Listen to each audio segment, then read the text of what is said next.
Assalamualaikum warahmatullahi wabarakatuh. Halo semuanya.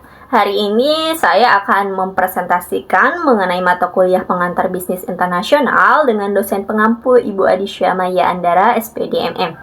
Sebelumnya izin memperkenalkan diri ya teman-teman. Nama saya Puji Lestari dengan nomor induk mahasiswa 210595 dari kelas RA3 Prodi Manajemen semester 5. Baik, langsung saja ke materi. Materi yang pertama di sini yaitu mengenai bisnis internasional. Apa sih bisnis internasional itu? Bisnis internasional itu merupakan bisnis yang kegiatannya melewati batas-batas negara.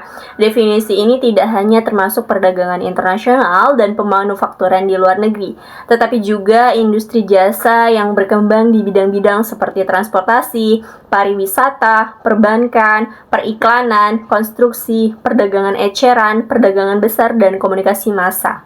Selanjutnya ada tahapan bisnis internasional. Yang pertama yaitu ekspor insidental, yang kedua ekspor aktif, yang ketiga penjualan lisensi, yang keempat franchising, dan kelima pemasaran di luar negeri, yang keenam produksi dan pemasaran di luar negeri. Selanjutnya itu ada peluang bisnis internasional. Yang pertama, Indonesia memiliki peluang ekspor yang lebih baik mengingat kekayaan sumber daya alam dan berlimpahnya tenaga kerja yang dimiliki. Yang kedua, konsumen Indonesia yang memiliki banyak keanekaragaman dari segi kultur dapat dijadikan peluang bisnis yang bagus. Selanjutnya yang ketiga yaitu Indonesia belum terlalu banyak mempunyai produk yang mampu bersaing di pasar internasional. Selanjutnya ada tantangan bisnis internasional. Di sini ada 6. Yang pertama yaitu kurangnya kapasitas nasional. Yang kedua lemahnya infrastruktur fisik. Yang ketiga kurangnya kondusifnya kondisi sosial politik hukum. Yang keempat rendahnya investasi asing. Yang kelima biaya ekonominya tinggi. Yang keenam tenaga kerja yang kurang kompetitif. Yang kesemuanya menjadikan produk-produk Indonesia kurang kompetitif di pasar internasional. Selanjutnya yaitu mengenai manajemen sumber daya manusia internasional. Menurut Dowling, manajemen sumber daya manusia internasional adalah penggunaan sumber daya internasional untuk mencapai tujuan organisasi tanpa memandang batas geografis.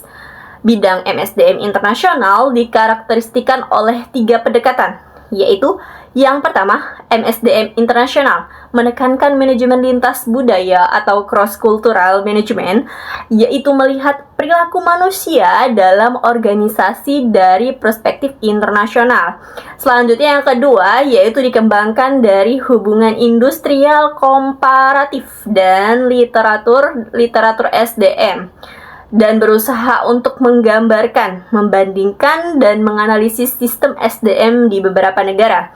Selanjutnya yang ketiga yaitu berusaha untuk memberikan fokus pada aspek MSDM di perusahaan-perusahaan multinasional. Selanjutnya ada jenis-jenis SDM global. Di sini ada 3. Yang pertama yaitu ekspatriat. Ekspatriat adalah seseorang karyawan yang bekerja dalam sebuah operasi yang bukan merupakan warga yang berasal dari negara di mana operasi itu ditempatkan, tetapi karyawan tersebut merupakan seorang warga yang berasal dari negara di mana kantor pusat organisasi setempat. Selanjutnya ada warga dari tuan rumah. Seorang warga negara tuan rumah adalah seorang karyawan yang bekerja untuk sebuah perusahaan dalam operasi yang merupakan seorang warga dari negara di mana operasi itu ditempatkan tetapi kantor pusat perusahaan tersebut berada di negara lain. Yang ketiga yaitu warga negara dari negara ketiga.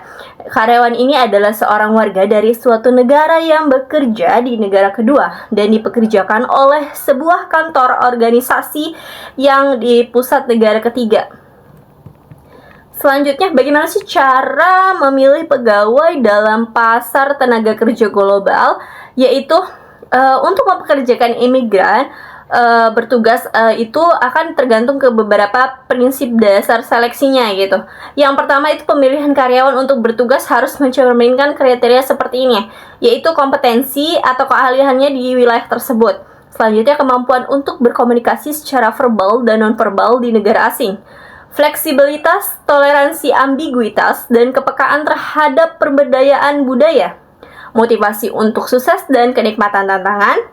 kesediaan untuk belajar tentang negara asing, budaya, bahasa, dan adat istiadatnya. Selanjutnya, yang terakhir, dukungan dari anggota keluarga. Selanjutnya, ada hal-hal yang mempengaruhi perbedaan MSDM antar negara. Yang pertama yaitu budaya. Perbedaannya ini di setiap negara merupakan hal yang menjadi tantangan tersendiri bagi manajer untuk memanajemen sumber daya manusia yang tersedia. MSDM itu harus mampu untuk menciptakan kondisi yang baik antara pekerja dan lingkungan budaya di mana mereka berada. Selanjutnya ada pendidikan. Perbedaan tingkat pendidikan antar negara juga mempengaruhi MSDM antar negara. MSDM di negara maju akan berbeda dengan MSDM di negara berkembang. Kualitas SDM dipengaruhi oleh tingkat pendidikan yang mereka miliki. Selanjutnya itu yang ketiga ada sistem ekonomi. MSDM di negara liberal akan berbeda dengan MSDM di negara yang menganut sistem ekonomi terpusat. Oleh karena itu, MSDM harus mampu menyediakan antara manajemen yang sedang dilakukan dengan sistem ekonomi sebuah negara tempat beroperasi. Yang terakhir yaitu sistem politik. Sistem politik yang dianut oleh suatu negara akan mempengaruhi MSDM dalam pembuatan dan penerapannya. MSDM itu harus mampu menyesuaikan dengan sistem politik yang dianut oleh negara yang sedang menjadi tempat operasi. Baik, terima kasih. Mungkin itu saja yang dapat saya sampaikan. Kurang dan lebihnya saya mohon maaf. Wassalamualaikum warahmatullahi wabarakatuh. Sampai jumpa.